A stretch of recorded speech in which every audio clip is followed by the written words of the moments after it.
There really are just 3 types of ratio problems that you will see in this chapter. The first one is the classic ratio problem. The way to do a classic ratio problem is you first write down 2 fraction lines. On this side, you have to get the proportionality ratio, which is the ratio that they give you in the problem. For example, in problem 50, they tell you a 12-ounce box of pasta costs 99 cents. So you would write 12 ounces, 99 cents. So this is the constant of proportionality. You must have this in order to do the problem. This is what you put first, and you must put the units in. Okay? On this side, you just write the units, ounces and cents. Now you read the problem. They're going to want you to know which box has a lower. Okay, then if you want to buy 6 pounds of pasta, right there. You want to buy 6 pounds of pasta. It asks you how much money does 6 pounds of pasta cost.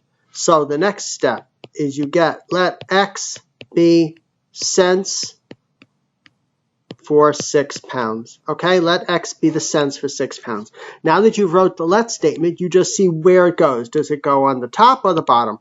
Top or bottom? Let X be the cents for the 6 pounds. So obviously the X goes here. Now you have to fill in this number from the problem. It says 6 pounds. Now, they give you 6 pounds, but you have to know how many ounces are in 6 pounds. Yeah, there are 16 ounces in 1 pound. So in 6 pounds, there are 96 ounces. So you put 96 here. 96 here. So once you are given this equation, then you just have to solve it. 12 over 99 is equal to 96 over X. You solve this through any method you want. Cross multiplying is a great way to go.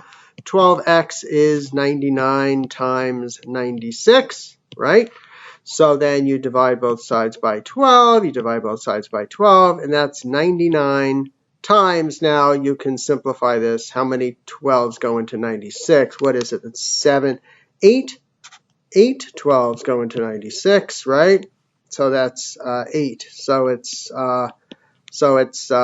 It's $7.92, something like that, right? Because 8 times 99, I think, is $7.92.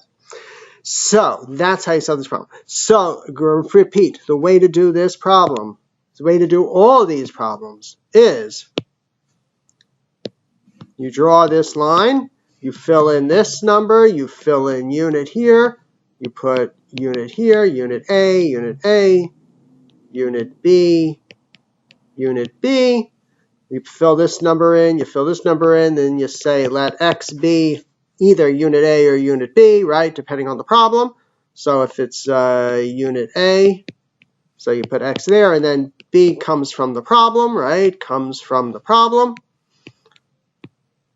comes from problem, comes from problem, and then you cross multiply, and you solve for X with the correct unit. All these problems are done the same way. Okay, moving right along. The second type of problem you will see that at first seems very, very intimidating is this knitting problem here. The knitting problem where they tell you that there are twice as many of something as something else, and they want you to ask you what the ratio is, and the problem looks very intimidating from the very beginning. The way to do these problems, the first step in these problems, is you have to start with a let statement. Let X equal, and you read the thing. What does X equal? There are twice as many green, or equal number red and blue. There are twice as many green stripes as red stripes. So we let X be number of reds. You will see how easy this problem is once you do it this way. Let X be number of reds. They tell you the clue. There are equal number of red and blue. So if X equals number of red, then X equals number of blue. Now, they tell you this thing, which at first sounds a little intimidating. There are twice as many green stripes as there are red stripes. So that would mean that there are 2x greens, right? Because if there's, let's say, 2 reds and there are twice as many greens as reds, then greens would be 4, right? Greens would be 4. So these are the number of stripes, okay? Now, the total number of stripes, if this is x plus 2x, is 4x stripes. The trick here is don't worry about and don't get intimidated by the fact that you don't have actual numbers here. It's fine. You could just let x be this, and let 2x be that. Now you read the question. Find the ratio of the number of red stripes to the total number of stripes. So they want to know red is to total. Okay, red to total. So you read off from here. Red, x, total, 4x. Now, again, don't be intimidated by these x's. This is just like 5 over 6 divided 6 times 5, right? The 5's cancel. You're just left with 1/6. Similarly here, the x's cancel, and you are left with 1/4. And that is the answer. If they wanted to know how many red stripes are there, they tell you that there are 20 stripes. So total 20 stripes. So you can actually set this 4x to be 20, x is 5, which means that the actual numbers are these. They actually add up. 5 plus 5 plus 20 makes plus 10 makes 20. And you can see that you get the answer.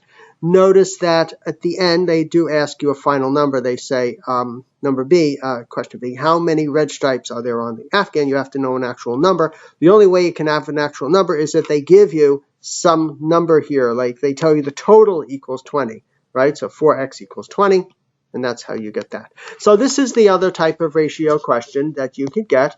Again, just to summarize, if you have a question like that, you have to start with a let statement. Let x be something. Then let probably 2x is something, let 7x, you don't need the lets. If x is that, then 2x is that, 7x is that, and then they're going to ask you some sort of ratio. They're going to ask you things in terms of these x's, and then you just get the ratio. Okay, the last type of question that comes up with ratio problems are unit conversions. Unit conversions. So in this problem here, basically, you have to convert inches per second to feet per minute. So how do you do that? Okay, you use what's called dimensional analysis, okay? You're going to be multiplying by some stuff. Okay, you want to convert inches per second to feet per minute. Okay, first let's do the inches. You want to convert inches into feet, right? So feet is going to be over here. So you know that, you'll see how this works. You put feet over here and inches over here.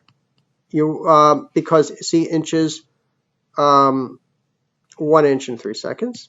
Okay, so if you know a ratio between feet and inches, notice the inches can actually cancel out and you're left with feet. So we'll need that. Now we can ask ourselves, how many feet are in an inch or how many inches are in a foot? Well, you have to think about that for a second. How many feet are in an inch or how many inches are in a foot?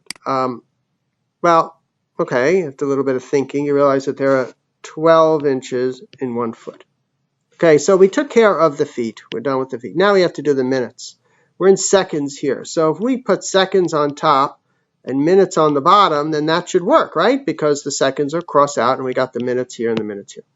So now we have to ask ourselves, how many seconds are in a minute? How many minutes are in a second? Okay. Seconds in a minute or minutes in a second.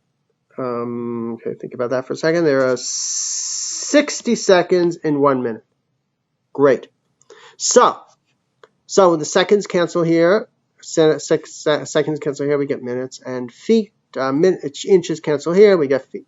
Now, to get the final answer, to go from 1/3 inches per second to feet per minute, you just blow off, you just ignore all the different unit things, and you just do 1/3 from here, 60 over 1 over here, and 1 over 12 over here.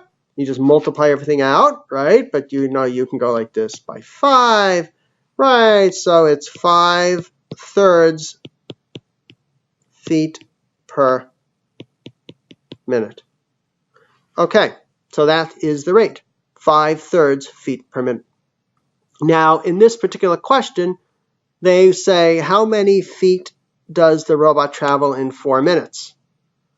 Okay, great. So it's 5/3 feet per minute. Wonderful. Great. Okay. So it's 5/3 feet per minute, right? So it's 5/3 feet per minute. And they want to know, how far does it travel in 4 minutes? Well, if it goes 5/3 feet per 1 minute, it goes 5/3 feet in 4 minutes, right? Which is 20/3, which is 6 2/3. But if we want to do it the classic way, the way we do it at the beginning of first question, we know the ratio. 5/3 feet. Oh, look at that. I was supposed to draw this line first, but you draw the units here, right? Because this is a standard ratio problem, right? 5/3 feet per minute, 5 feet per minute. Then you do let x be the number of feet. Let x be feet. So we put an x there. And we want to know 4 minutes. We fill it in. It says 4 minutes. We put a 4 there. We cross multiply. 20 equals 3x. X is equal to 20/3.